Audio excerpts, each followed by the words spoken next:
ایک واقعہ سناتا ہوں، بس پھر اس پر اپنی بات مکمل کروں گا۔ بڑا ہمت بڑھانے والا واقعہ ہے، کئی سو سال پرانی بات ہے۔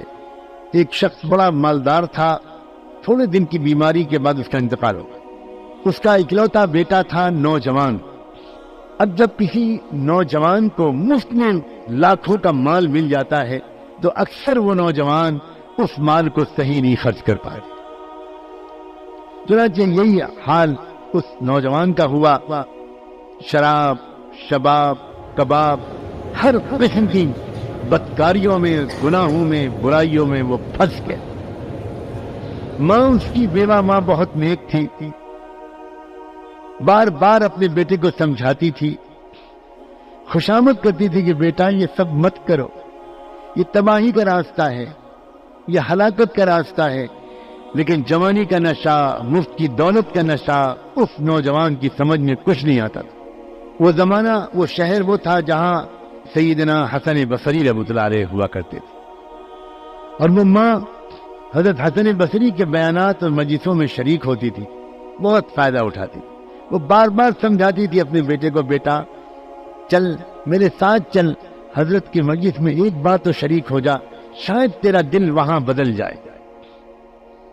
لیکن بیٹا کچھ نہیں سنتا تھا، یہاں تک کہ اس کو بیٹے کو ایک مہلک بیماری نے گھیر لیا، اور کچھ دن کے بعد علاج کرنے والوں نے بھی کہہ دیا کہ یہ بچہ بچے گا نہیں، مہلک بیماری ہے جس کا کوئی علاج نہیں۔ عام طور پر جب بے حیائی کے کام کوئی کرتا ہے تو ایسے گناہ، ایسی بیماریوں میں وہ پھنس جاتا ہے۔ سمجھاتی رہی ماں، لیکن بیٹا نہیں مانا، یہاں تک کہ بستر سے لگ گیا اور دن بدن اپنی موت سے قریب ہونے لگا۔ ایک وقت آیا کہ خود نوجوان بیٹے کو بھی اس بات کا احساس ہونے لگا کہ اب میں نہیں بچوں گا۔ تب اس کے دل میں تھوڑی سی ایک فکر پیدا ہوئی، اور اس نے اپنی ماں کی خوشامد کی کہ ماں میں توبہ کرنا چاہتا ہوں مگر مجھے توبہ کرنا نہیں آتا۔ بہت سمجھاتی رہی آپ، مگر مجھے توفیق نہیں ملی۔ اب تو میں سمجھ رہا ہوں کہ میں بس صبح شام کا مہمان ہوں۔ آپ ایک کام کریں، آپ چلی جاؤ حسن بصری کے پاس، وہ تو بڑے اللہ والے ہیں، ان سے یہ کہہ دو کہ ایک نوجوان توبہ کرنا چاہتا ہے، گنہگار ہے، بدکار ہے، لیکن اس کو توبہ کرنا نہیں آتا، وہ آ جائیں، مجھے توبہ کرا دیں، میں توبہ کر لوں گا تو میں بچ جاؤں گا۔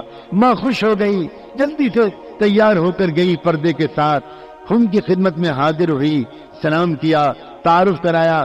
حضرت میں وہ بیوہ عورت ہوں جو میں بار بار اپنے بیٹے کے لیے آپ سے دعا کے لیے کہتی تھی، آج اس بیٹے نے مجھے بھیجا ہے، اب بستر سے لگ چکا ہے، موت قریب ہے، مگر اس نے یہ کہہ کر بھیجا ہے اگر حضرت تشریف لے آئیں گے مجھے توبہ کرا دیں گے، میں توبہ کر لوں گا۔ میں توبہ کرنا چاہتا تو ہوں مگر مجھے توبہ کرنا نہیں آتا، حضرت آپ چلے چلیے، بڑا احسان ہوگا، آپ توبہ کرا دیں۔ حضرت حسن بصری نے کہا کہ نہیں بھائی، میں اس وقت تو نہیں جا سکتا، مجھے تو درس دینا ہے۔ سینکڑوں اور ہزاروں لوگ درس حدیث کے لیے بے چین انتظار میں بیٹھے ہیں، وہ اس وقت تو نہیں جا سکتا۔ معذرت کر لی انہوں نے۔ ماں بیچاری اداس واپس آ گئی، بیٹا دروازے کو تک رہا تھا۔ ماں کیا ہوا؟ ماں نے کہا بیٹا تو بڑا بدنصیب ہے، میں زندگی بھر تجھے ان کے پاس لے جانے کی بات کرتی رہی، تو نہیں گیا، آج ان سے کہا تو وہ نہیں آئے، تیرا نصیب ہی خراب۔ بیٹا رونے لگا، روتے روتے اس نے کہا ماں گواہ رہنا، میں اپنے اللہ سے توبہ کرتا ہوں، اور کہنے لگا اللہ آپ مغفرت کے لیے حسن بصری کے محتاج نہیں ہیں، اللہ آپ ان کے آمد کے محتاج نہیں ہیں، اللہ دنیا کا سب سے بڑا مجرم بندہ اس وقت آپ سے معافی مانگ رہا ہے، اللہ مجھے معاف کر دیجئے، میں جان رہا ہوں اب میں آپ کے پاس آنے والا ہوں، اللہ مجھے سزا مت دیجیے گا، اللہ مجھے معاف کر دیجیے گا۔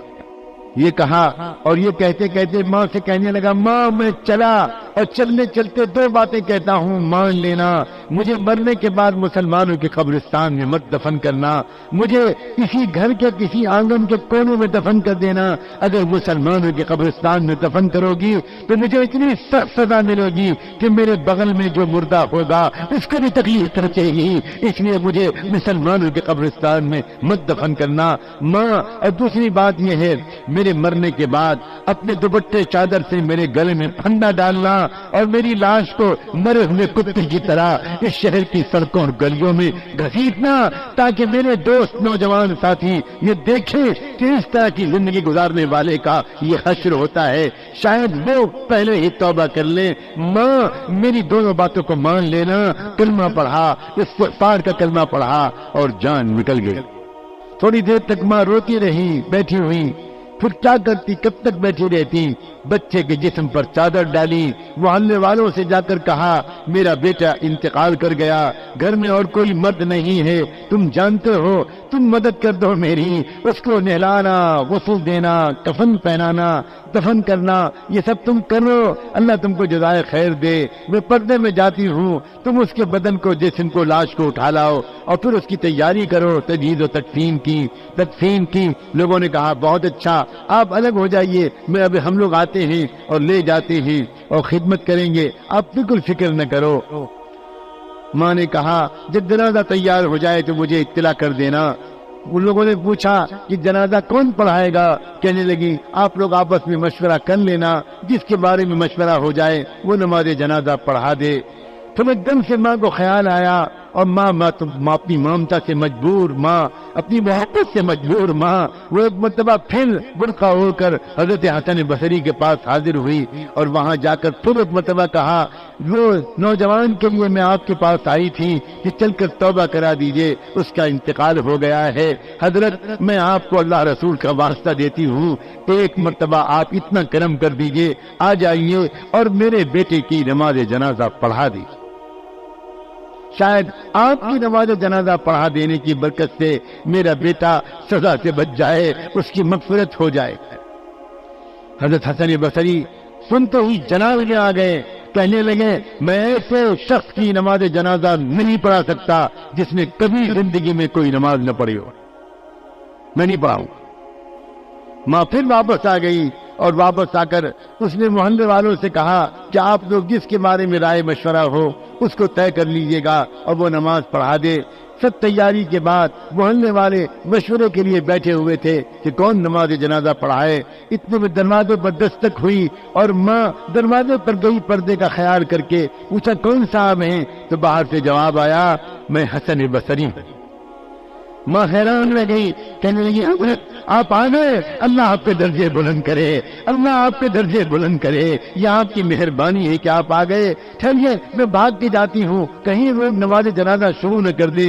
کہنے لگے حضرت حسن بصری بہن پہلے سن تو لو کہ میں کیوں آیا ہوں، میں نے تو تم کو ڈانٹ کے بھگا دیا تھا، واپس کر دیا تھا، اس کے بعد میرے قیلولے کا وقت تھا، میں ذرا دیر کے لیے لیٹا، میری آنکھ لگی، مجھے ایسا سنائی پڑا جیسے اللہ مجھے ڈانٹ رہا ہے اور اللہ کہہ رہا ہے حسن تم میرے کیسے ولی ہو کہ تم میرے ایک دوست کی نماز جنازہ پڑھنے سے انکار کرتے ہو، جلدی جاؤ۔